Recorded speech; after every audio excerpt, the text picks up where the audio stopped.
Come on, get up. We need to go.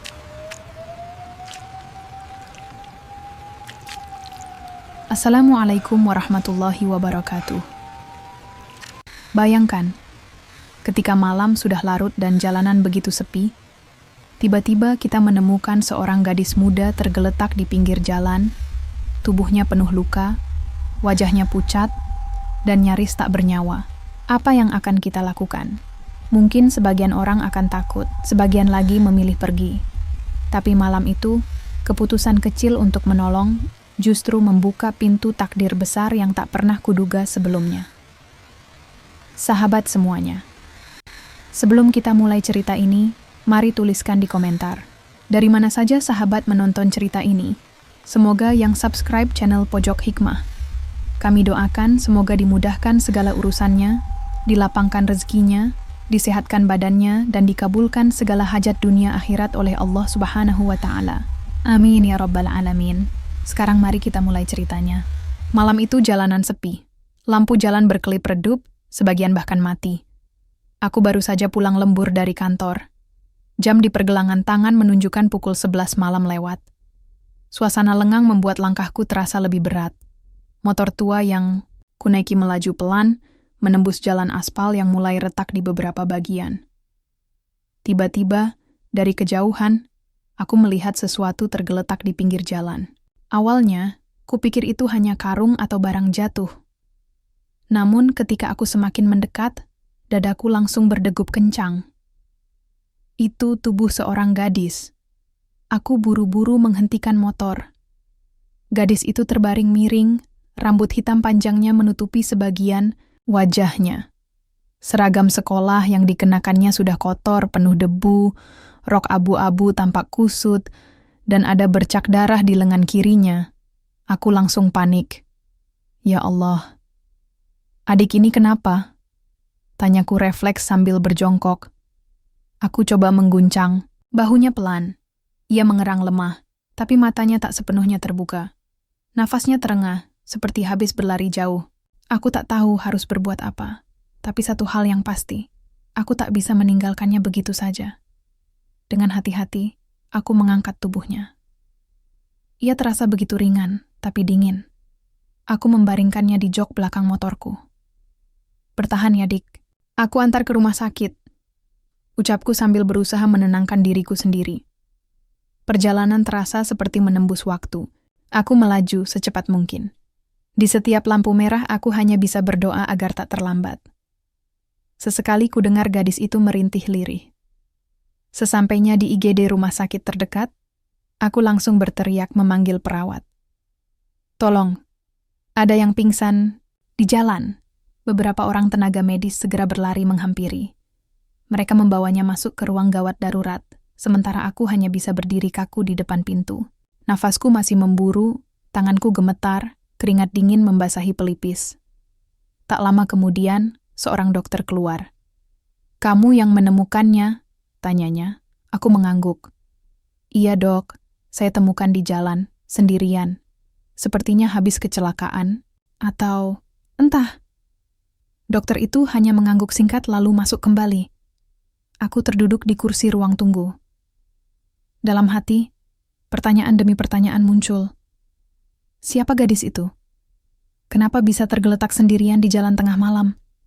Dan apakah aku baru saja terlibat dalam sesuatu yang lebih besar dari sekadar menolong orang? Aku tak tahu.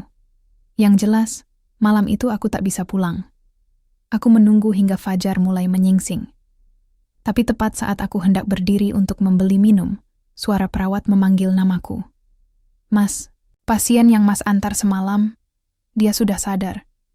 Dan dia mencarimu." Dadaku langsung berdegup. Gadis itu mencari aku. Aku melangkah pelan menuju ruang rawat. Saat pintu terbuka, mataku bertemu dengan sepasang mata bening yang menatapku lekat. Bibirnya bergerak, suaranya lirih tapi jelas. "Mas, terima kasih. Kalau bukan karena Mas, mungkin aku sudah mati." Aku terdiam, tak bisa berkata apa-apa. Hanya satu hal yang kupahami saat itu. Pertemuanku dengan gadis ini akan mengubah hidupku selamanya. Aku terdiam. Kata-kata itu terus terngiang di kepalaku. seolah menembus jauh ke dalam hati. Gadis itu masih lemah, tapi matanya begitu jernih, memancarkan rasa takut bercampur syukur. Aku hanya bisa menarik kursi lalu duduk di samping ranjangnya. Tidak, usah terima kasih, Dik. Aku hanya kebetulan lewat, jawabku, mencoba terdengar tenang meski dadaku bergemuruh. Dia tersenyum samar. Kebetulan? Tidak. Aku yakin Mas memang diutus Allah untuk menolongku. Aku tertegun. Entah kenapa ucapannya terasa begitu berat. Ada sesuatu dalam nada suaranya, seakan menyimpan beban besar yang tak terlihat. Sebelum aku sempat bertanya, dokter masuk dan memeriksa kondisinya. Lukanya tidak terlalu parah, hanya kelelahan, mungkin juga syok berat. Jelas dokter sambil menuliskan sesuatu di catatan medis. Tapi sebaiknya kamu tetap ditemani. Anak ini butuh dukungan. Aku mengangguk. Saat dokter pergi, suasana kamar menjadi hening. Gadis itu menggenggam selimutnya erat, lalu menoleh ke arahku. Mas, boleh aku tahu nama Mas? Tanyanya. Ardi. Jawabku singkat, ia mengangguk pelan. Aku, Nisa. Ada jeda panjang. Aku menunggu ia melanjutkan, tapi matanya justru berkaca-kaca. Air mata jatuh satu persatu membuatku semakin gelisah. Nisa, sebenarnya apa yang terjadi? Kenapa kamu bisa tergeletak di jalan tengah malam? Apa kamu kecelakaan?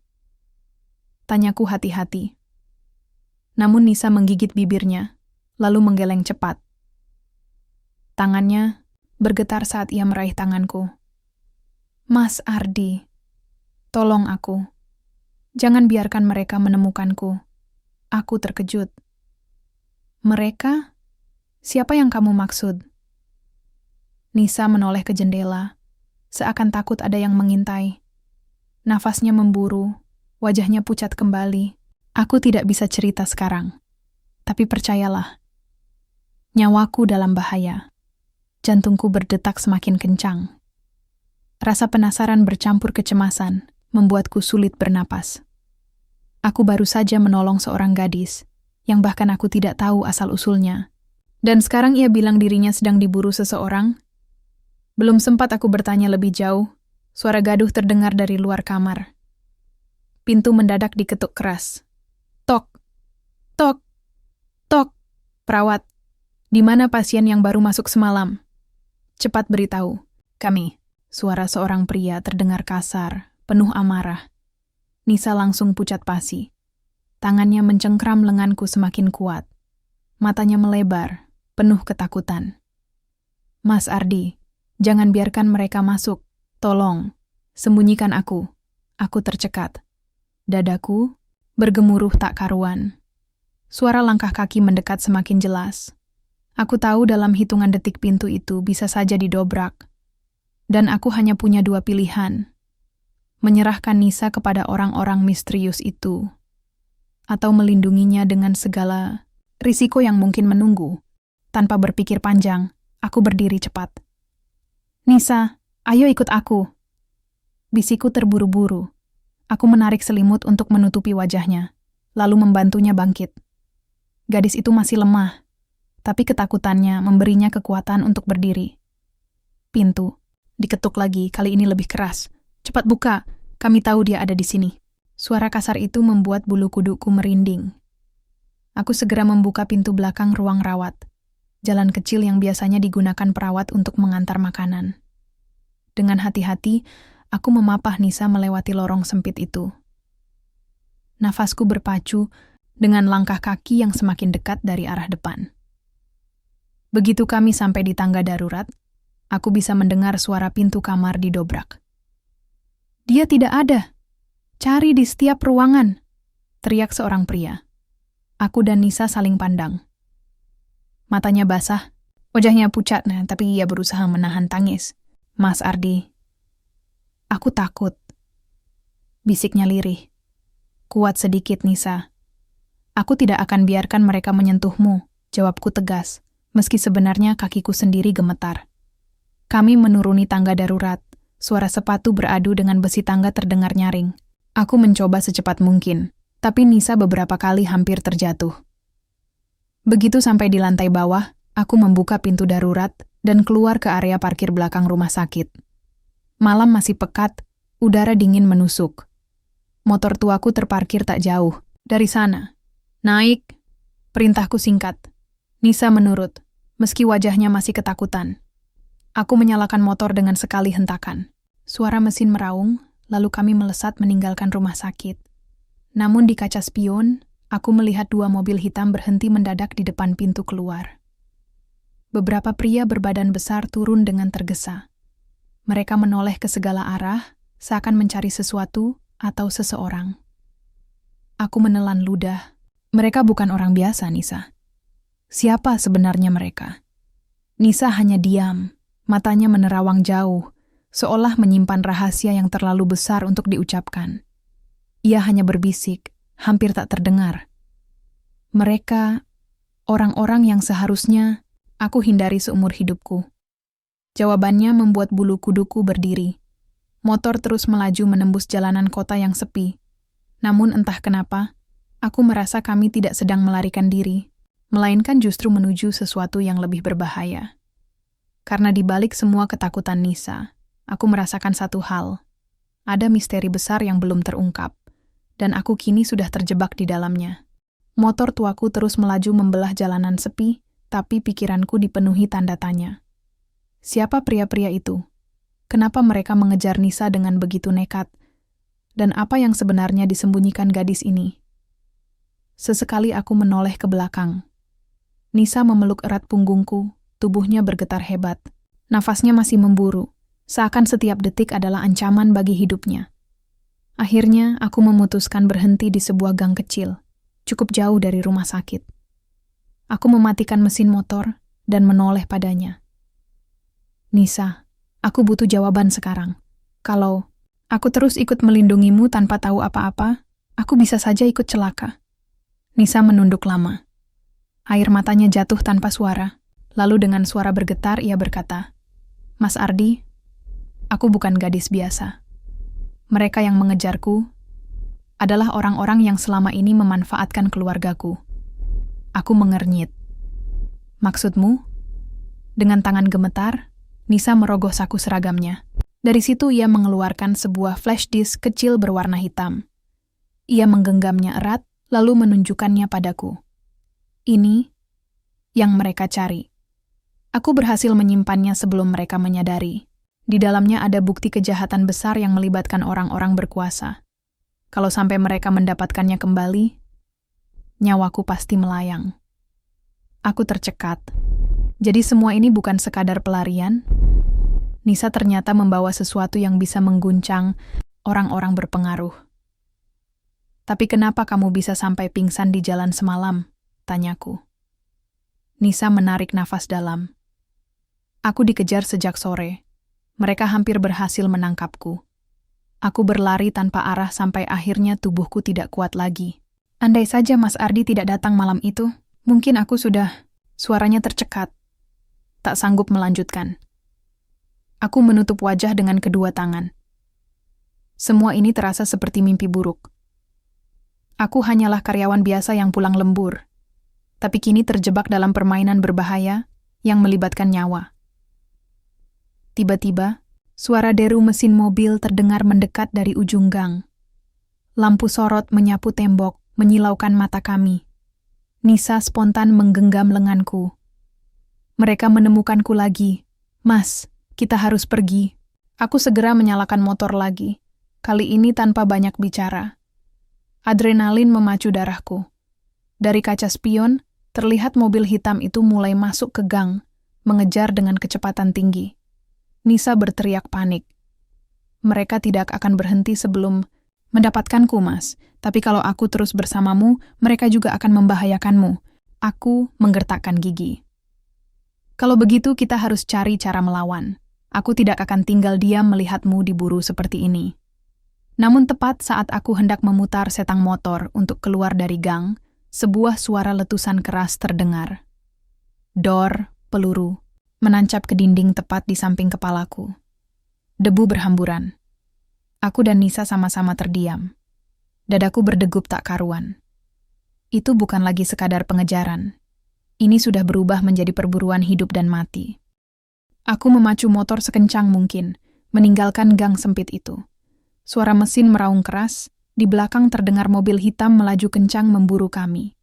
Lampu sorotnya menyorot tajam, seakan menelan punggung kami setiap detik. Nisa, pegang, erat! Teriakku. Peluru kembali ditembakkan. Dor! Dor! Asap tipis mengepul dari dinding rumah yang tertembus. Orang-orang di sekitar gang mulai berlarian panik, sementara aku hanya bisa fokus pada setang motor yang hampir kehilangan kendali. Dalam hati, aku hanya bisa berdoa. Ya Allah, lindungi kami.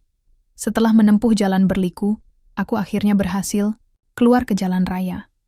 Motor tuaku hampir tak sanggup bersaing dengan mobil mereka, tapi untungnya lalu lintas mulai ramai menjelang pagi. Mobil hitam itu kesulitan menyalip karena terjebak kendaraan lain. Aku mengambil kesempatan itu untuk berbelok menuju kantor polisi. Saat tiba di depan gerbang, aku langsung menghentikan motor dengan rem mendadak. Beberapa polisi yang berjaga menoleh heran. "Pak, tolong, ada yang mengejar kami!" Teriakku lantang. Para polisi segera bersiap. Begitu mobil hitam itu mencoba mendekat, sirin berbunyi keras. Polisi mengepung, senjata diarahkan. Orang-orang di dalam mobil panik, mencoba mundur. Tapi jalan sudah tertutup. Dalam hitungan menit, mereka ditangkap. Aku dan Nisa dibawa masuk ke kantor. Tangannya masih gemetar, tapi kali ini ada kelegaan di wajahnya. Dengan berani ia menyerahkan flash disk yang sejak tadi digenggam erat. "Pak, ini buktinya," ucap Nisa kepada penyidik. Beberapa polisi langsung memeriksa. Begitu file dibuka, tampak dokumen, rekaman, dan foto-foto yang menunjukkan kejahatan besar, penyelundupan, korupsi, bahkan keterlibatan pejabat tinggi. Semua bukti ada di sana. Aku menatap Nisa tak percaya. Gadis yang semalam kutemukan tergeletak. Di jalan ternyata menyimpan rahasia yang bisa mengguncang negeri ini. Salah satu penyidik menepuk bahuku. "Mas, tanpa keberanianmu menolong, mungkin bukti ini sudah lenyap. Kau sudah membantu membuka kedok jaringan besar." Aku hanya bisa menghela napas panjang. Rasanya seperti mimpi. Aku yang hanya orang biasa, tiba-tiba menjadi bagian dari peristiwa. Besar Nisa menoleh padaku, matanya berkaca-kaca. "Mas Ardi, aku tidak tahu bagaimana membalas kebaikanmu. Tapi percayalah, aku tidak akan pernah melupakan ini seumur hidupku." Aku tersenyum samar. Aku juga tidak akan pernah melupakan malam itu, Nisa. Semua ini pasti sudah digariskan. Hari itu, langit pagi perlahan berubah cerah. Matahari menyinari jalanan yang semalam terasa begitu mencekam. Dan aku pun sadar, kadang kebaikan sekecil apapun bisa membawa kita ke jalan yang sama sekali tak pernah terbayangkan. Bahkan, hingga menyelamatkan sebuah nyawa, atau mungkin sebuah negeri. Sahabat semuanya, ceritanya telah selesai. Terima kasih sudah menyimak hingga selesai. Semoga cerita ini bisa memberikan banyak pelajaran kepada kita semua. Sebelum kami akhiri video ini, jika kalian berkenan dan menyukai cerita seperti ini, jangan lupa klik suka, tinggalkan komentar. Bagikan cerita ini kepada sahabat kalian, dan pastikan subscribe channel Pojok Hikmah, agar kalian bisa selalu menonton cerita-cerita terbaru dan inspiratif dari channel kami. Terima kasih. Wassalamualaikum warahmatullahi wabarakatuh.